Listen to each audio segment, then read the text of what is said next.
ਵਾਹਿਗੁਰੂ ਜੀ ਕਾ ਖਾਲਸਾ ਵਾਹਿਗੁਰੂ जी की फतेह। साथियों, छोटी गल करूँगा पर बहुत जरूरी गल है, क्योंकि सेंटर सरकार वालों फिर एक मतरिया जिहड़ा बिहेवियर है वह पंजाब नाल कीता गया। RDF एक चीज़ होंदी है, रूरल डिवेलपमेंट फंड, जिहड़ा कि सरकार सेंटर सरकार दिंदी है स्टेट नूं हर साल कुछ हज़ारां करोड़ां दे विच ओह आउंदा है। पहला इस अंदोलन करके सेंटर सरकार ने कई हथकंडे अपनाए, बिजली बंद होने की गल की, कोला मुक्कण दी, थर्मल प्लांट बंद होने की गल की, पर हुण एक इकनॉमिक वार शुरू हो गई है। वैसे तो पंजाब जिन्नियां भी इहदे खिलाफ कोई रणनीतियां घड़दी है सेंटर सरकार, जदों जदों भी समय समय सिर घड़दी है, उस तो बाद बड़ा वधिया तरीके नाल उभरदा, पर इस बार इकनॉमिक वार शुरू हुई है, जिहड़ा कि पंजाब दे बनदे हक, पंजाब नूं जिहड़े माली हक ने वो नहीं भेजे जा रहे, भेजण तो इनकार कर रहे हैं। RDF बेसिकली हिस्सा है पंजाब दीयां जिहड़ियां संस्थावां ने सेंटर लई खरीद करदियां ने फसलों की, होर कई काम ने जिहड़े करदियां ने, ते उन्हां दा मिहनताना उन्हां नूं वापस किया जाता है। RDF दे रोकण नाल बेसिकली जिहड़ियां प्राइवेट मंडियां ने उन्हां नूं एस्टैबलिश करन दा पहला स्टैप है, क्योंकि रूरल डिवेलपमेंट फंड जिहड़ा है PMC जिहड़ियां सरकारी मंडियां ने उन्हां नूं डिवेलप करन लई वरतिया जाता है। उन्हां मंडियां नूं जोड़न लई जिहड़ियां सड़कां ने उन्हां नूं डिवेलप करन लई, उन्हां नूं मेनटेन करन लई वरतिया जाता है, ते होर जिहड़ियां भी सहूलतां फार्मर नूं देणियां हुंदियां ने सरकार ने फसल की सांभ संभाई लई, उहदे लई वरतिया जाता है।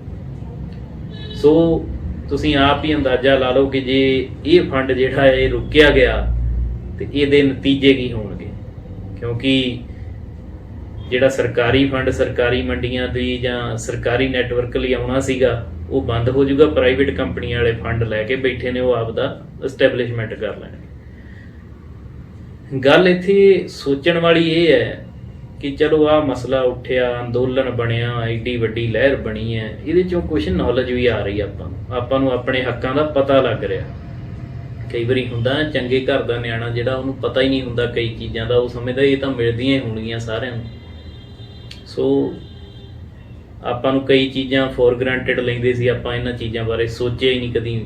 हुण जदों झुंडी वड्डी जा रही है तो उस चीज़ बारे असीं सोच रहे हैं, विद्रोह भी कर रहे हैं। बहुत ही ये पंजाब दे खून च है, पंजाब ने राज किया, हक लैणे आउंदे ने, सो रौला पाउणा विद्रोह करना साडा बनदा।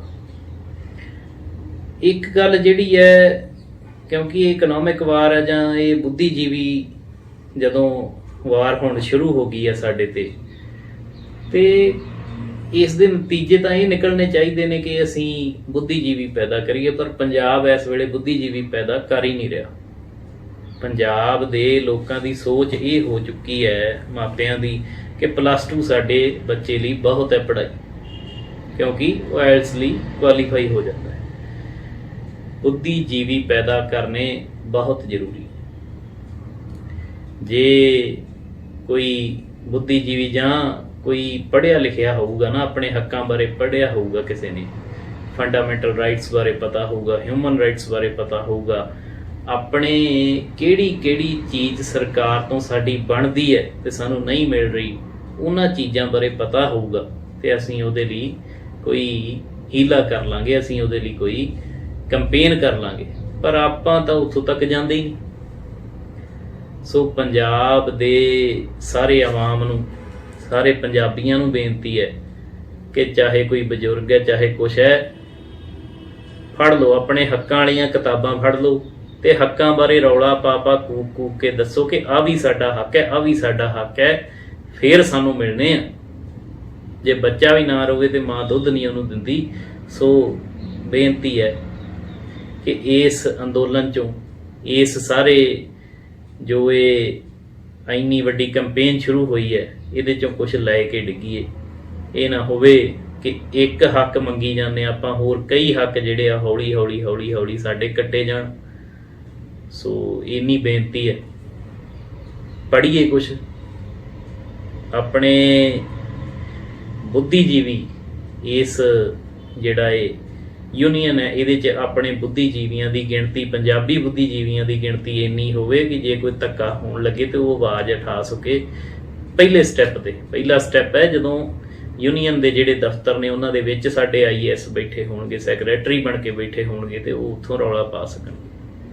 ਸੋ ਇੰਨੀਆਂ ਬੇਨਤੀਆਂ ਕਰਦਾ, ਜੇ ਕੋਈ ਵੱਧ ਘੱਟ ਬੋਲਿਆ ਹੋਵਾਂ ਤਾਂ ਮਾਫੀ ਮੰਗਦਾ ਹਾਂ, ਪਰ ਅੱਗੇ ਵਧਣ ਬਾਰੇ ਸੋਚੀਏ। ਆਪਾਂ ਪੰਜਾਬ ਨੂੰ 20-30 ਸਾਲ 50 ਪਛਾਣ ਨਾ ਧੱਕ ਦਈਏ, ਇੱਥੇ ਰਹਿ ਕੇ ਥੋੜੀ ਮਿਹਨਤ ਕਰੀਏ। ਹੁਣ ਲੋੜ ਹੈ ਸਾਨੂੰ ਕਾਹਦੀ ਲੋੜ ਹੈ? ਪੰਜਾਬ ਨੂੰ ਲੋੜ ਹੈ ਸਾਡੀ। ਪੰਜਾਬ ਦੇ ਜਿਹੜੀ ਸਾਡੇ ਬਜ਼ੁਰਗ ਦੱਸਦੇ ਹੁੰਦੇ ਕਿ ਜੇ ਜਿਹੜੀ ਜ਼ਮੀਨ ਹੈ ਨਾ, ਜਿਹੜੀ ਲੈਂਡ ਹੈ, ਜੇ ਇਹਦੀ ਸੇਵਾ ਨਾ ਕੀਤੀ ਜਾਵੇ, ਜੇ ਇਹਨੂੰ ਪਿਆਰ ਨਾ ਕੀਤਾ ਜਾਵੇ ਤੇ ਸਰਾਪ ਦਿੰਦੀ ਹੈ। ਤੇ ਪੰਜਾਬ ਸਾਡੀ ਲੈਂਡ ਹੈ, ਸਾਡੀ ਜ਼ਮੀਨ ਹੈ, ਤੇ ਆਪਾਂ ਇਹਦੇ ਤੋਂ ਸਰਾਪ ਨਾ ਲਈਏ। ਆਪਾਂ ਇਹਦੇ ਲਈ ਕੁਝ ਕਰਕੇ ਵਿਖਾਈਏ ਤੇ ਆਪਣੇ ਹੱਕਾਂ ਬਾਰੇ ਜਾਣੂ ਹੋਈਏ। ਤੇ ਇਹ RDF ਜਿਹੜੀ ਹੈ ਇਹ MSP ਨਾਲੋਂ ਵੀ ਵੱਧ ਜ਼ਰੂਰੀ ਹੈ। MSP ਤਾਂ ਚਲੋ ਆਪਾਂ ਨੂੰ ਮਿਲਦੇ, ਜੋ ਮੁੱਲ ਮਿਲਣਾ ਫਸਲਾਂ ਦਾ, ਆਪਣੇ ਕੋਲ ਮੰਡੀਆਂ ਤੇ ਜਾਵਾਂਗੇ ਤੇ MSP ਮਿਲੂਗੀ। ਪਰ ਜੇ ਮੰਡੀਆਂ ਹੀ ਖਤਮ ਹੋ ਗਈਆਂ, ਜੇ ਇਹ ਫੰਡ ਆਉਣੇ ਬੰਦ ਹੋ ਗਏ ਜਿਨ੍ਹਾਂ ਨਾਲ ਮੰਡੀਆਂ ਦੀ ਮੇਨਟੇਨੈਂਸ ਹੁੰਦੀ ਹੈ, ਮੰਡੀਆਂ ਦੇ ਮੁਲਾਜ਼ਮ ਜਿਹੜੇ ਯੂਨੀਅਨ ਦੇ ਨੇ ਜਾਂ ਸਟੇਟ ਦੇ ਨੇ ਉਹਨਾਂ ਨੂੰ ਤਨਖਾਹਾਂ ਮਿਲਦੀਆਂ ਨੇ, ਉਹ ਕੰਮ ਕਰਦੇ ਨੇ, ਤੇ ਉਹ ਸਾਰਾ ਕੁਛ ਹੀ ਜਿਹੜਾ ਹੌਲੀ ਹੌਲੀ ਇਹ ਸਟੈਪ ਬਾਈ ਸਟੈਪ ਆਪਣੇ ਆਪ ਹੀ ਪ੍ਰਾਈਵੇਟ ਹੋ ਜਾਣਾ। ਤੇ ਕਿਉਂਕਿ ਅਸੀਂ ਫਸਲਾਂ ਗਾਉਣੋਂ ਹਟਣਾ ਨਹੀਂ, ਕਿਤੇ ਨਾ ਕਿਤੇ ਵੇਚਣ ਲਈ ਸਾਨੂੰ ਵੀ ਕੋਈ ਥਾਂ ਚਾਹੀਦਾ। ਤੇ ਜੇ ਮੰਡੀਆਂ ਉਹ ਨਾ ਰਹੀਆਂ, ਉਹਨਾਂ ਦੀ ਮੇਨਟੇਨੈਂਸ ਨਾ ਹੋਈ, ਉਹ ਖਤਮ ਹੋ ਜਾਊਗਾ ਇਨਫਰਾਸਟਰਕਚਰ। ਤੇ ਜਿਹੜਾ ਵੀ ਇਨਫਰਾਸਟਰਕਚਰ ਉਦੋਂ ਅਵੇਲੇਬਲ ਹੋਇਆ, ਜਿਹੜਾ ਮਾੜਾ ਜੱਟ ਹੈ ਜਾਂ ਤਗੜੇ ਸਾਰੇ ਹੀ ਲਾ ਲਓ, ਉਹਨਾਂ ਨੇ ਜੋ ਅਵੇਲੇਬਲ ਆਪਸ਼ਨ ਹੋਈ ਉਧਰ ਨੂੰ ਉਹ ਜਾਣਗੇ। ਤੇ ਪ੍ਰਾਈਵੇਟ ਕੰਪਨੀਆਂ ਬਹੁਤ ਸਾਰੇ ਫੰਡ ਲੈ ਕੇ ਬੈਠੀਆਂ ਹੋਈਆਂ ਨੇ, ਆਪਣੀ ਤਿਆਰੀ 'ਚ ਨੇ। ਉਹ ਆਪਾਂ ਸੈਂਟਰ ਦੀਆਂ ਨੀਤੀਆਂ ਨੂੰ ਸਮਝੀਏ।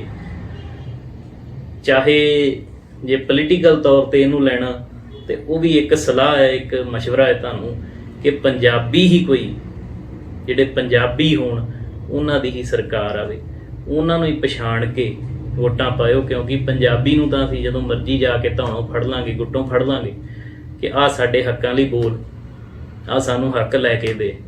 ਤੇ ਜੇ ਜਿਹਦੀ ਕਮਾਂਡ ਦਿੱਲੀੋਂ ਚੱਲਦੀ ਹੈ, ਇਹੋ ਜਿਹੀ ਕੋਈ ਸਰਕਾਰ ਜਾਂ ਇਹੋ ਜਿਹੀ ਕੋਈ ਰੂਲ ਆ ਗਿਆ ਇੱਥੇ, ਤੇ ਉਹ ਬੜਾ ਔਖਾ ਹੋ ਜਾਊਗਾ ਫਿਰ ਉਹਨਾਂ ਨਾਲ ਲੜਨਾ। ਆਪਾਂ ਵੇਖ ਰਹੇ ਹਾਂ 1 ਮਹੀਨੇ ਤੋਂ 2 ਮਹੀਨਿਆਂ ਤੋਂ ਜਿਹੜਾ ਆਪਾਂ ਸੰਘਰਸ਼ ਕਰ ਰਹੇ ਹਾਂ, ਇਹ ਕਰਨ ਤੋਂ ਬਾਵਜੂਦ ਵੀ ਸਾਡੇ ਨਾਲ ਹੋਰ ਧੱਕੇ ਕੀਤੇ ਜਾ ਰਹੇ ਆ, ਹੋਰ ਮਤਰਾਇਆਪਣ ਕੀਤਾ ਜਾ ਰਿਹਾ। ਫੈਡਰਲ ਸਟਰਕਚਰ ਜਿਹੜਾ ਹੈ, ਫੈਡਰਲ ਸਟਰਕਚਰ ਹੈ ਕੀ ਹੈ? ਸਟੇਟ ਦੇ ਸੈਂਟਰ ਜਿਹੜੀਆਂ ਇੰਨੀਆਂ ਸਟੇਟਾਂ ਨੇ, ਉਹਨਾਂ ਨੇ ਇੱਕ ਆਪਣੀ ਓਪੀਨੀਅਨ ਦਿੱਤਾ, ਆਪਣੀ ਜਿਹੜੀ ਹੈ ਅਲਾਓ ਕੀਤਾ ਕਿ ਹਾਂ ਅਸੀਂ ਹਿੰਦੁਸਤਾਨ ਦੇ ਇੱਕ ਛੱਤ ਥੱਲੇ ਸਾਰੀਆਂ ਸਟੇਟਾਂ ਇਕੱਠੇ ਹੋ ਕੇ ਰਵਾਂਗੇ, ਯੂਨੀਅਨ ਹੈ ਇੱਕ ਹਿੰਦੁਸਤਾਨ। ਸੋ ਬਾਕੀ ਸਟੇਟਾਂ ਨੂੰ ਤਾਂ RDF ਬਾਰੇ ਪੁੱਛਿਆ ਨਹੀਂ। ਪੰਜਾਬ ਨੂੰ, ਜੇ ਪੰਜਾਬ ਦਾ ਕਿਸਾਨ ਆਪਣੇ ਹੱਕ ਮੰਗ ਰਿਹਾ ਤੇ ਉਹਦੇ ਨਾਲ ਮਤਰਾਇਆ ਵਿਵਹਾਰ ਕੀਤਾ ਜਾ ਰਿਹਾ, ਉਹਨੂੰ RDF ਦੇਣ ਵਾਰੀ, ਜਿਹੜਾ ਕਿ ਪੰਜਾਬ ਦਾ ਹਰ ਇੱਕ ਸਟੇਟ ਦਾ ਬਣਦਾ, ਬਿਨਾਂ ਪੁੱਛਣ ਤੋਂ ਉਹਨਾਂ ਨੂੰ ਮਿਲਣਾ ਚਾਹੀਦਾ, ਉਹਨਾਂ ਦਾ ਮਿਹਨਤਨ ਹੈ। ਸੋ ਧਿਆਨ ਰੱਖੋ ਇਹਨਾਂ ਚੀਜ਼ਾਂ ਦਾ, ਬੋਲੋ ਇਹਨਾਂ ਬਾਰੇ। ਮੀਡੀਆ ਦਾ ਯੁੱਗ ਹੈ, ਇਹਦੇ ਤੇ ਆਪਾਂ ਬਾਕੀ ਸਾਰੀਆਂ ਚੀਜ਼ਾਂ ਨੂੰ ਛੱਡ ਕੇ ਇਹ ਅਵੇਅਰਨੈਸ ਕ੍ਰੀਏਟ ਕਰੀਏ, ਇਹਦੀ ਬਹੁਤ ਜ਼ਿਆਦਾ ਲੋੜ ਹੈ। ਸੋ ਇੰਨੀਆਂ ਬੇਨਤੀਆਂ ਕਰਦਾ ਖਿਮਾ ਮੰਗਦਾ। ਵਾਹਿਗੁਰੂ ਜੀ ਕਾ ਖਾਲਸਾ, ਵਾਹਿਗੁਰੂ ਜੀ ਕੀ ਫਤਿਹ।